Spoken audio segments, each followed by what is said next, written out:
do CCP. Eu passo então a palavra aos meus companheiros Pedro Rupi e Maria de Lourdes Almeida, por favor. Boa tarde. Não sei se me estão a ouvir, sim. Boa tarde a todas e todos. Há cerca de 2 anos fui contactado pelo antigo conselheiro da Bélgica, Carlos Marum, que foi conselheiro nos anos 90, para me informar que dispunha de uma vasta documentação relativa às atividades do CCP nas últimas décadas e que gostaria de me as transmitir. Assim foi, recebi 2 caixas de documentos e deparei com uma mina de ouro de informação, não só relativa ao CCP da Bélgica, mas a toda a comunidade. Documentos diversos provenientes da Embaixada, das associações, de partidos políticos que têm ou tinham secção local na Bélgica, recortes de imprensa, enfim, estava lá um pedaço da história da nossa comunidade. Umas das descobertas que mais me surpreendeu foram uma dezena de brochuras relativas a uma reunião do CCP de 1985, em Porto Santo. Cada brochura compilava conclusões sobre uma temática, ensino, segurança social, etc. E fiquei surpreendido porque desconhecia totalmente esses documentos. E isso despertou a minha curiosidade, de tal forma que aprofundi as pesquisas. Setembro de 1980, o Conselho das Comunidades Portuguesas foi criado a 12 de setembro de 1980. E estávamos, nessa altura, na altura das pesquisas, há alguns meses dos 40 anos de existência do CCP. Foi uma informação que transmiti rapidamente ao Conselho Permanente do CCP, debatemos a questão e concluímos que era necessário celebrar esse acontecimento. Uma das iniciativas que tivemos foi de falar regularmente com personalidades que tenham marcado a história do CCP, em colaboração com o Lusojornal. Mais de 2 dezenas de entrevistas foram realizadas pelo grupo de trabalho, intitulado Memória do CCP. O Flávio já o referiu, com antigas e antigos secretários de Estado, antigos e atuais deputados eleitos pelos círculos da imigração, antigos e atuais conselheiros das comunidades portuguesas. Também foi reagrupado numa única página internet, no nosso site conselhodascomunidades.pt, toda a regulamentação relativa ao CCP, desde 1980 até aos dias de hoje. Leis, decretos de leis, portarias, enfim. Um repositório completo, um retrato interessante daquilo que foi a evolução institucional do CCP nas últimas 4 décadas. E, finalmente, parte do grupo de trabalho reuniu-se em Lisboa com o objetivo de analisar a documentação existente sobre o CCP, nomeadamente desde a sua criação, para, posteriormente, selecioná-la e digitalizá-la. Relativamente a esse trabalho, agradecemos mais uma vez o apoio fundamental da Ana Cristina Ribeiro, da DGACCP, do Gabinete da Secretária de Estado das Comunidades Portuguesas, da própria Secretária de Estado das Comunidades Portuguesas e do Instituto Diplomático, que permitiram que conseguimos alcançar os objetivos definidos. E espero um dia que esteja em condições de agradecer, quem sabe, o Instituto de Camões, caso aceitasse o desafio de publicar um livro sobre a história do CCP. Fica desde já aqui o convite. Mas voltando ao trabalho de recolha de informações, de documentos, que foi gigantesco, lembro-me que chegamos numa sala do Ministério dos Negócios Estrangeiros com dezenas e dezenas de caixas, tendo no total milhares de documentos. Encontramos todo o tipo de informações, conclusões de reuniões de conselhos permanentes, de conselhos regionais, de secções locais de todo o mundo. No total, selecionamos e encontrarão no nosso site 2.382 páginas segmentadas em 3 grandes períodos, de 1980 a 1990, de 1997 a 2003 e de 2003 a 2008. Mas também encontramos algumas informações mais divertidas. Fotografias antigas de conselheiros, de deputados, etc. E recortes da imprensa que até dão conta de uma evolução enorme e positiva que conhecemos nas comunidades portuguesas nas últimas décadas. Relembro que os portugueses residentes no estrangeiro não tinham direito de voto nas eleições presidenciais. Relembro que os binacionais não podiam ser candidatos nos círculos da imigração. Relembro que, durante muitos anos, o porte não era pago para o voto por correspondência. Relembro que não havia contagem de tempo de serviço militar para ex-combatentes que tivessem emigrado. Relembro ainda a adoção do recenseamento automático para todos os imigrantes no ano de 2018. E o CCP, todos os CCPs, desde a sua criação, contribuíram para estas conquistas. Estas vitórias também são um indicador da melhoria que existe no diálogo institucional entre o CCP e as instituições portuguesas de forma geral. Há, no entanto, aspectos que não evoluíram de todo em 4 décadas, ou mesmo que regrediram radicalmente. Leio aqui uma recomendação da primeira reunião do CCP de 1981. O Conselho das Comunidades Portuguesas afirma o objetivo de aumentar o número de deputados pelos círculos da imigração. Uma recomendação que já tem 40 anos, mas para a qual não se observa qualquer tipo de evolução. Somos 5, talvez 6 milhões de portugueses residentes no estrangeiro, mas continuamos com 4 deputados sobre 230 no seio da Assembleia da República. O Conselho das Comunidades Portuguesas também tem alarmado nas últimas décadas sobre a degradação contínua da nossa rede consular e o caminho que a rede do ensino de português no estrangeiro tem conhecido, que tem ido no sentido, na nossa perspectiva, de se afastar cada vez mais das crianças e jovens lusodescendentes espalhados pelo mundo fora. Nestas e em outras questões que temos apresentado, é absolutamente imprescindível que haja um real diálogo e um real debate.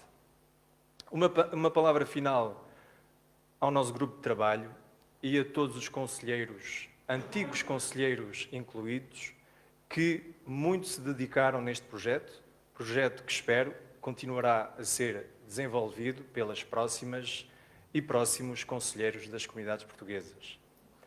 E em jeito de conclusão, gostaria de partilhar aquelas que foram as palavras da antiga Secretária de Estado da Imigração e das Comunidades Portuguesas, Manuela Aguiar, na sessão de abertura e na sessão de encerramento da primeira reunião do CCP, que ocorreu em abril de 1981. Começo primeiro com a introdução da sessão de abertura. Estamos a participar no primeiro ato da vida de uma nova instituição, o Conselho das Comunidades Portuguesas, que estou certa virá a desempenhar, como todos esperamos e desejamos, durante muito tempo e ao longo de muitas gerações, um papel de relevo, meritório e eficaz no conjunto das instituições nacionais. E bem necessário é que seja assim, não apenas pela importância a dispensar objetivos dos fins e missões que lhe são cometidos pelo diploma que o cria, como e sobretudo pela relevância dos domínios que lhe são assinalados, da política da imigração e do reforço dos laços entre as comunidades portuguesas no mundo. E agora, finalmente, a conclusão da sessão de encerramento.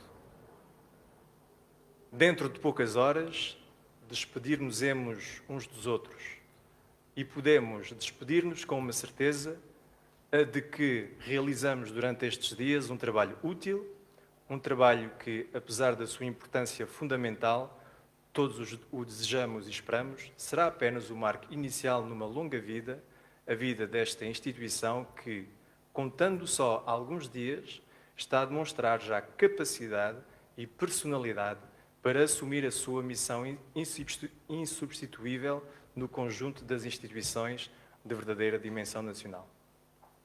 Obrigado e passo agora a palavra à Miluda Almeida.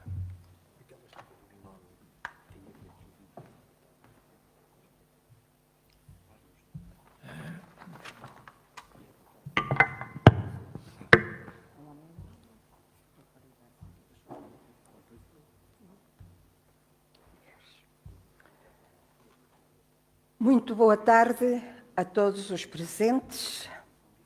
Antes de iniciar esta breve narrativa sobre os nossos 40 anos, quero, uma vez mais, também juntar-me aos meus companheiros para expressar o nosso profundo agradecimento a todas as instituições e pessoas que, ao longo deste período, colaboraram e trabalharam com o nosso Conselho.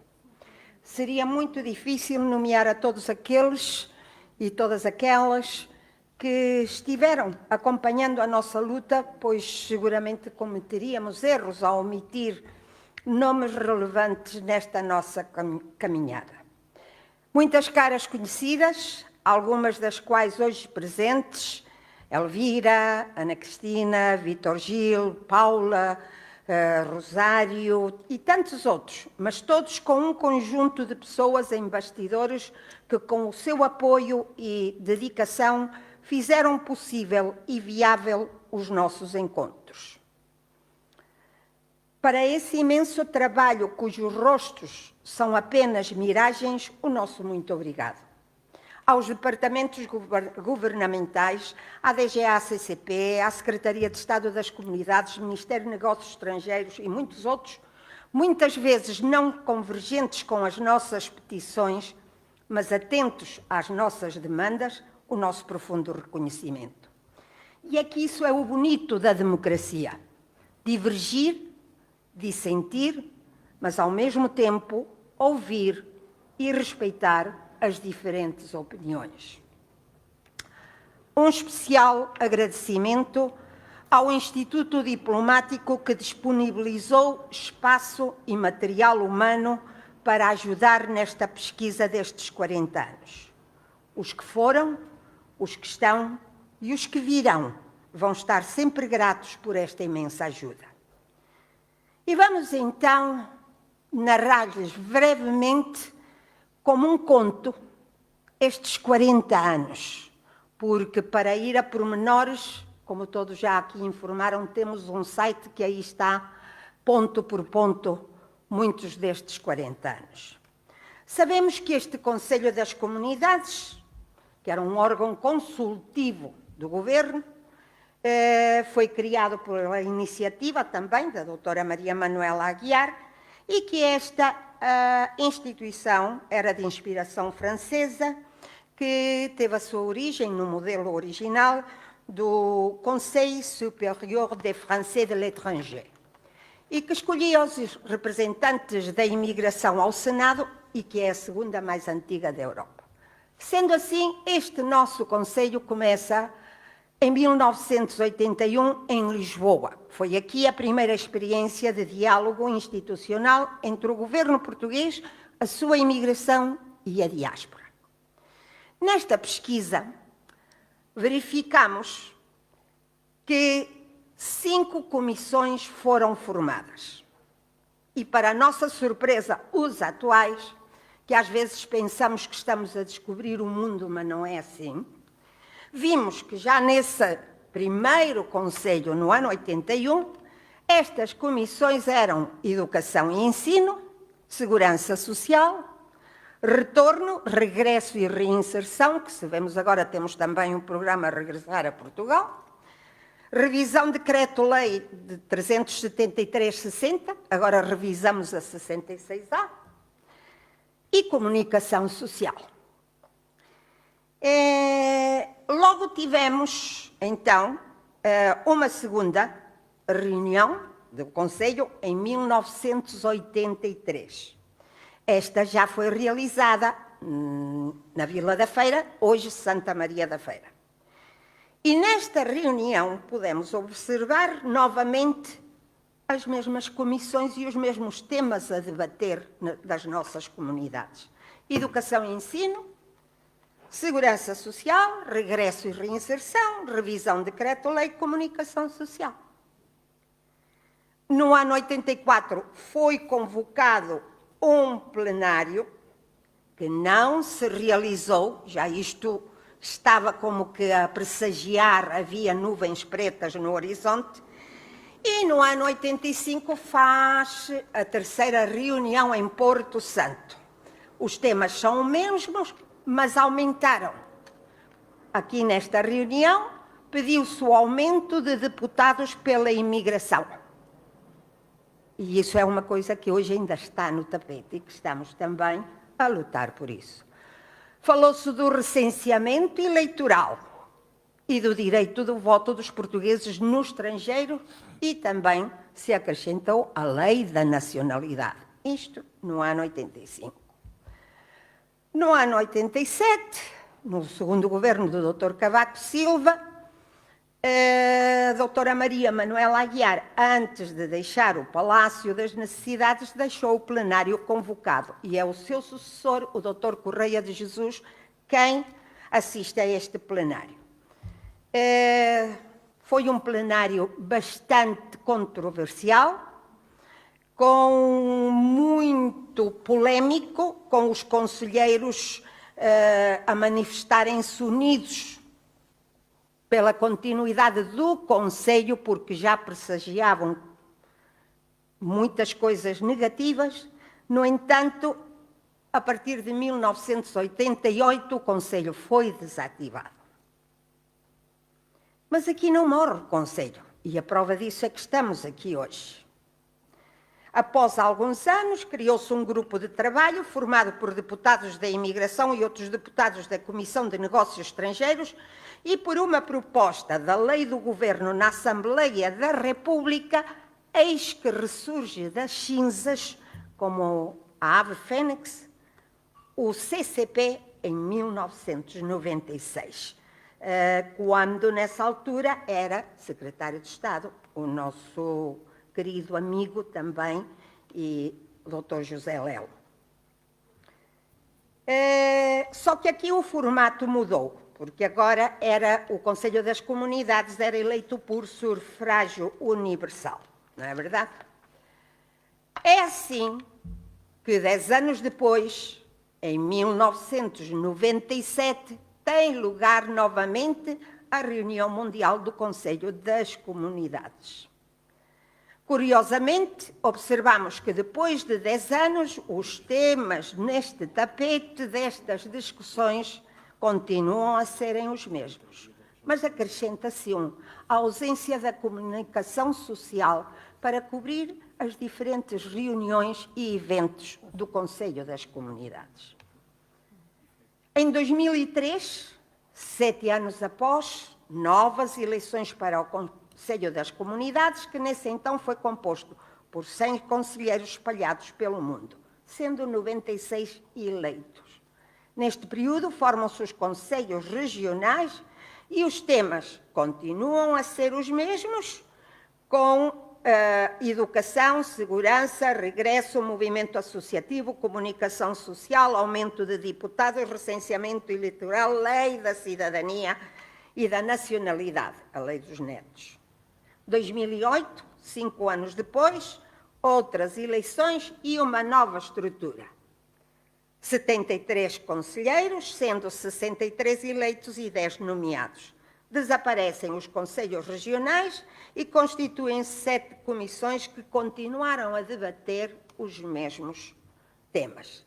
Em 2015 é aprovada a alteração à Lei 66A para dar nova estrutura ao CCP com eleições, 7 anos após as últimas.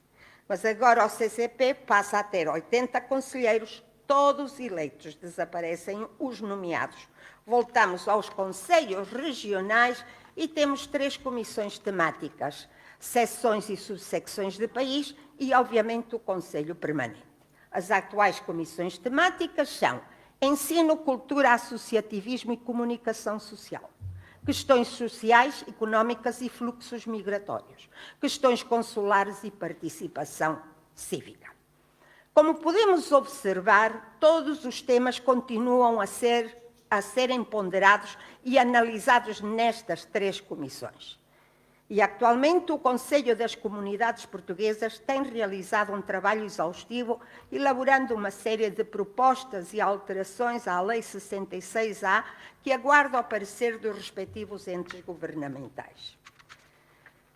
Após uma exaustiva pesquisa realizada durante meses, pode-se afirmar que as reivindicações que o Conselho das Comunidades tem vindo a demandar datam desde o seu início. Com todos os seus confrontos internos e diferentes ideologias, lutam por um bem comum, o das comunidades portuguesas que representam. As políticas de ensino, o sistema de votação, as eleições dos nossos representantes no governo, os assuntos consulares, os problemas que enfrenta o associativismo, etc., são todos problemas que, de uma ou outra maneira, estão presentes diuturnamente nas nossas comunidades. Daí a importância dos nossos convidados nas nossas reuniões. Nas reuniões das comissões temáticas vão constatar de primeira mão os problemas das áreas específicas que afetam as nossas comunidades e nas reuniões do Conselho Permanente vão poder ouvir as petições basadas nas conclusões das comissões. Por isso, se, como dizem, os portugueses espalhados pelo mundo somos uma força importante para o país, então, senhores, ouçam-nos, prestem-nos atenção. Nós representamos os 5 continentes. Ao assistirem às nossas reuniões, estão a ouvirem a voz dos portugueses de todo o mundo. Ao longo desses 40 anos, temos conseguido algumas reivindicações. Não são muitas, mas são importantes. É uma luta titânica que não é de um mandato específico. É uma luta titânica que vem de todos os mandatos e que continuará a existir enquanto exista o Conselho das Comunidades Portuguesas. Daí a grande importância deste Conselho, pois é a voz que as nossas comunidades têm para fazerem-se ouvir. Quem se cansa perde. E como têm podido observar, não é o Conselho das Comunidades Portuguesas que se vai cansar. Acreditem que se já temos 40 anos de luta, não é agora que vamos abandonar. Outros virão. E a luta continuará enquanto houverem portugueses espalhados pelo mundo a reclamarem aquilo a que têm direito. Porque nós sabemos que temos deveres. Mas se temos deveres, também temos direitos. Obrigada, bem-aja.